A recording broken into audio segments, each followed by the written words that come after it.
guys! Welcome back or welcome to my YouTube channel. My name is Angelica Nathaniel and in today's video is about 25 facts about me. So, kumusta naman sa aking bagong gupit? New hair, new me, short life. What? So, ito, binili ko na talaga tong eyeglasses ko. Wala tong grado. Binili ko na talaga siya para mag-match sa aking buhok. Meron akong bangs, pero hindi ko muna nilagay ngayon. Kinlip ko muna siya kasi parang hindi bagay sa aking itsura ngayon. And kung mapansin nyo man na yung, kung mapansin nyo man to na nalalaglag, pagpasensyahan nyo na po, maluwag na po Ate magagawa dyan. Tsaka kung papansin nyo din, meron akong earphone na nakalagay sa aking tenga, just so I won't get anxious while doing this video. So, yeah.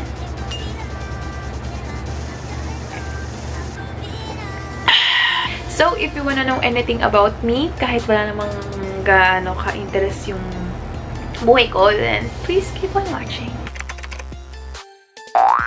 So, meron akong list dito na mga sasabihin ko ngayon kasi baka mamaya makalimutan ako or baka mamaya may madagdag. Like, 25 lang to, baka mamaya maging 30, diba? So, who knows?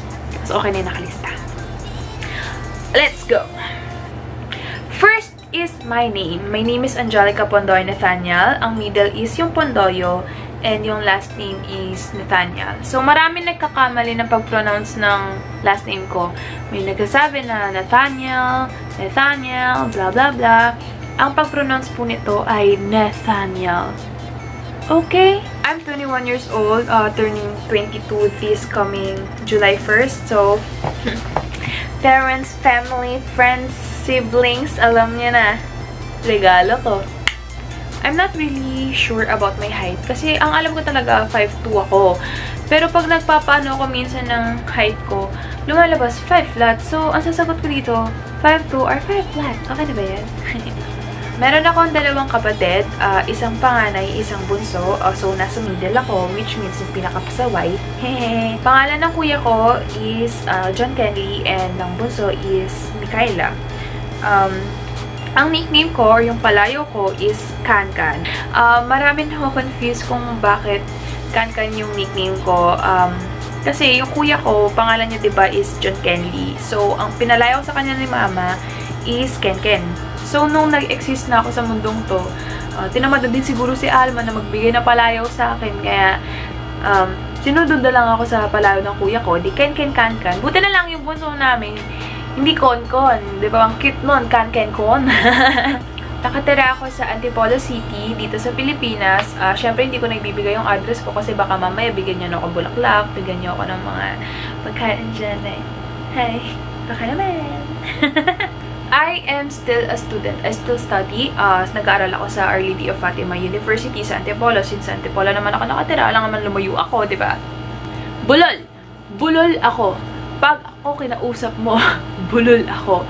Like, what I'm doing right now, I'm talking to myself, pero nabubulol pa din ako. Pag ako nagkwento, asahan mo na mabubulol ako. Lalo na pag mahaba yung ikikwento ko, asahan mo na nagmi-mix-mix yung mga words ko.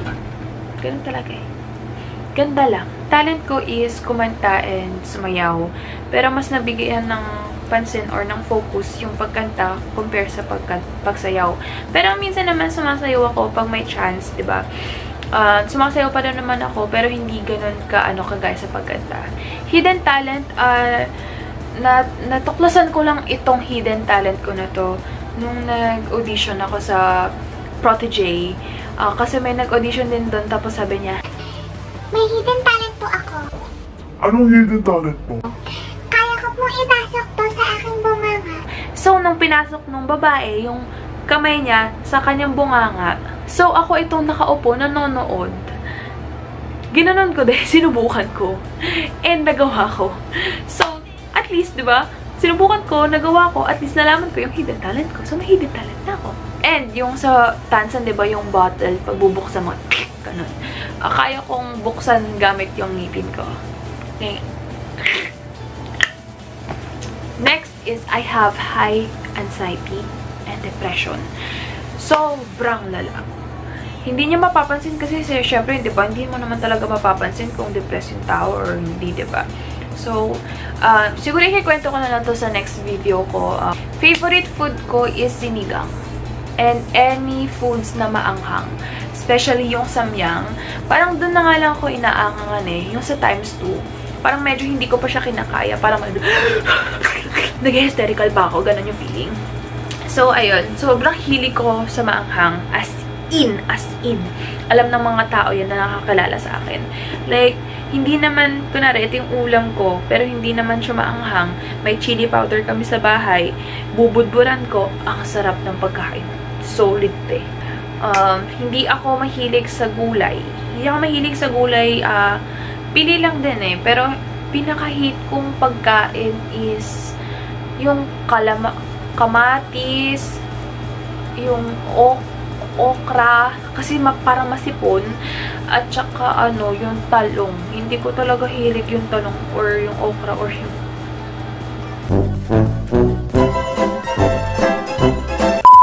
hindi din ako mahilig sa mabread, like pizza, donut.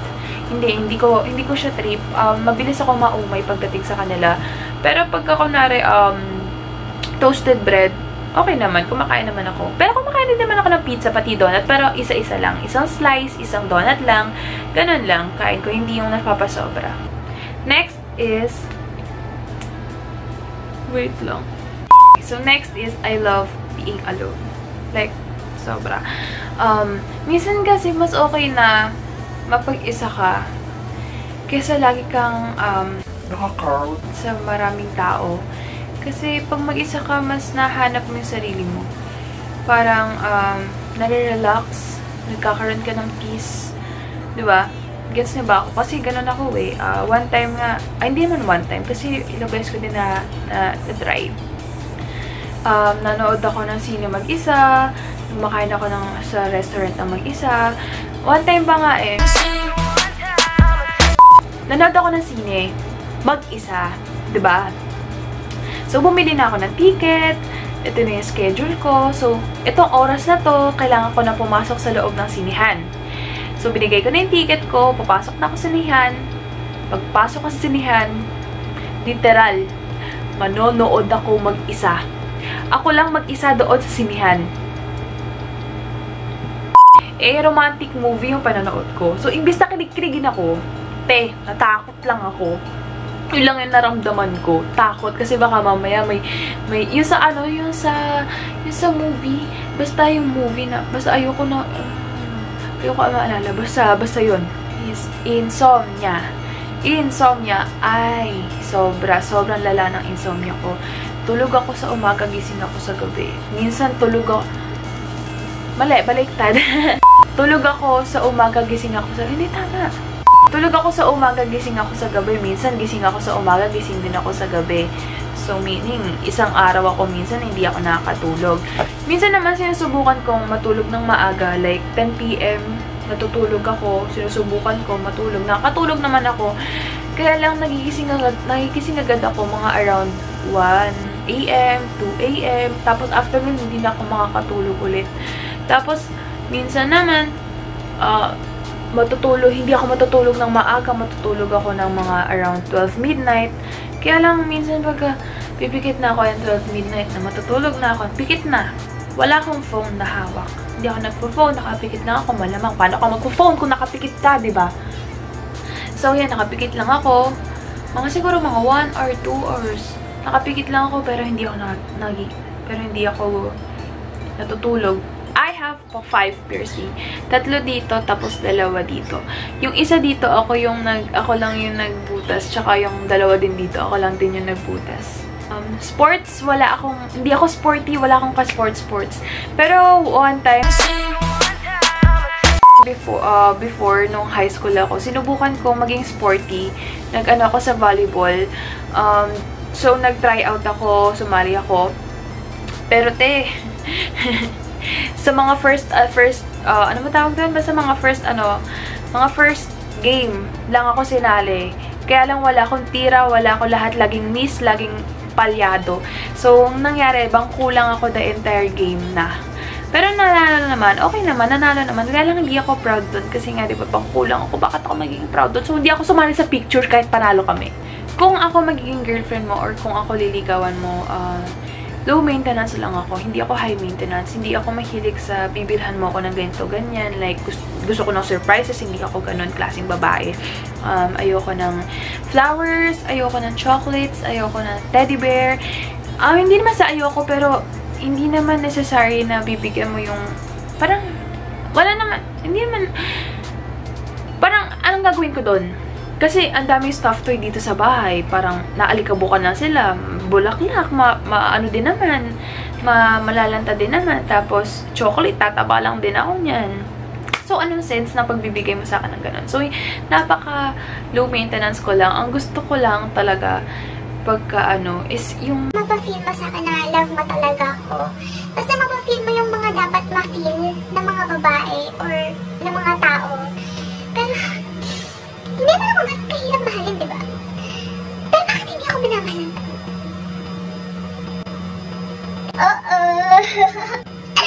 may nakaaway na ba ako? Wala pa naman ako nakakaaway. Pag may nangaaway kasi sa akin, pag may pamaplastic sa akin, may nagbabackstep sa akin, ay hinahayaan ko lang sila. Kasi anong sense kung papatulan mo sila, mas kilala mo yung sarili mo kaysa sa'yo. Mas alam mo yung nangyayari sa utak mo kaysa sa kanila. 'Di ba? Pero naka-encounter na ako before, high school din ako nun. Friend ko siya, na pinagkalat na kaya daw ako nag-stop. Tapos, lumipat ng ibang school dahil nagkaroon ng issue na nabuntis nga daw ako. So, nasa 3rd floor yung room namin. Tapos, andito sila sa 2nd floor. So, nung nalaman ko kaagad yung issue na yun, bumaba ako agad.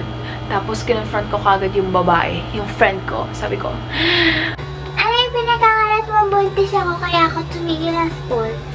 ganun yung sabi ko. Hindi ako nagsabi yan. Yung nagsabi yan. Tapos, sasabihin na, Hala, yung nagsabi yan. Yung nagsabi yan. so, nagpasahan na. So, yung mood ko na, Bakit mo pinagkakalat mo buntis ako?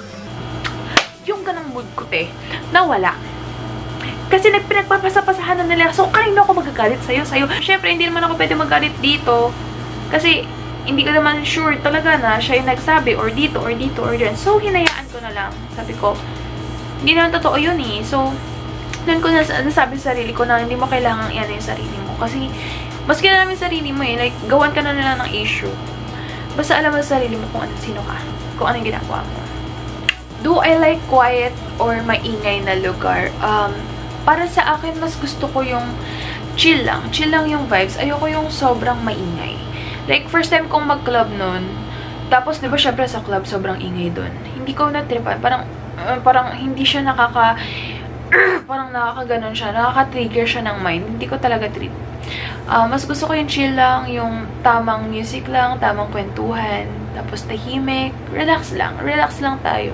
Yun lang. Hindi ako mahilig sa maingay. Yung sobrang ingay. Nakakarindi. I love to edit. Matagal ko na talagang hilig yung pag-edit. Kaya lang, wala akong gamit to do that. So, first kong try nun is gamit yung phone ko. Tapos, syempre, yung iPhone, merong iMovie. So, dun ako nag-edit. Pero, syempre, hindi naman enough yung iMovie. Kailangan, di ba, yung mga effects eh. Limited lang naman yung effects ng sobrang mga basic lang yung mga effects na meron sa iMovie. Kaya, hindi ako nakapag-edit talaga. So, ngayon na meron na akong laptop and meron na din akong app, isa lang yun. Kasi nga, di ba, ang mahal, may mga bayad yung iba. Parang sa ibang tao kasi tinatamad sila mag-edit eh. Parang nawawalan sila ng gana, parang nakakabugrat. Tama ba? Pero ako hindi. Parang patience lang. It takes time. It takes time naman yun. Eczema. So, I have eczema. I really have bad eczema. Like, kunwari, pagka nagkaroon ako ng eczema dito, mag-relieve siya ng scar. Tapos, parang ang hirap niya natanggalin. Minsan nga parang hindi na natatanggal eh. Nagkaroon ako ng eczema mga around 3 years ago. Tapos, ayun. 3 years ago ba nagsimula? Basta yun. Basta nagkaroon na ako bigla ng eczema. Tapos, yun na isang hira sa buhay ko. Kaya mas lalo lumala yung depression ko. Kasi dahil sa insecurities ko, bumaba yung lalo self-esteem ko. Low self-love. Second to the last is nakapag out of the country na ako sa USA. Tumira ako doon for 3 months dahil sa OJT ko or on-job training. So, nagtrabaho ko doon, kumita ako doon, and nagstay ako doon. Tumira ako for 3 months. Masaya naman. to the last one. Doon ako tumaba. Masaya siya, pero doon ako tumaba. As in, sobra yung tinaba ko na hindi ko akalain na ganun. Natataba pala ako ng ganun. So, parang, pero nung nasa US pa ako, parang sabi ko, parang hindi pa naman ako ganun kataba. Parang konti lang naman yung nadagdag sa weight ko. Tapos, sa pagbalik ko dito sa Pilipinas, parang napansin ko, bakit ang papayat ang mga tao? Tapos, parang tumaba ako. Pero, parang gumanon yung itsura ko. Bigla akong tumaba. Tapos doon ko tapos tinignan ko yung mga photos ko nung nasa US ako na, oh, shumay, is that me? Hindi ako makapaniwala. Kung titignan mo ngayon, hindi ka talaga makapaniwala na ako yun. After 2 years naman, gladly, medyo nakakapag-lose na ako ng weight. Kaya napapansin niya, nakapag-short hair na ako ulit kasi nga dahil sa yung panga ko nakikita na ulit.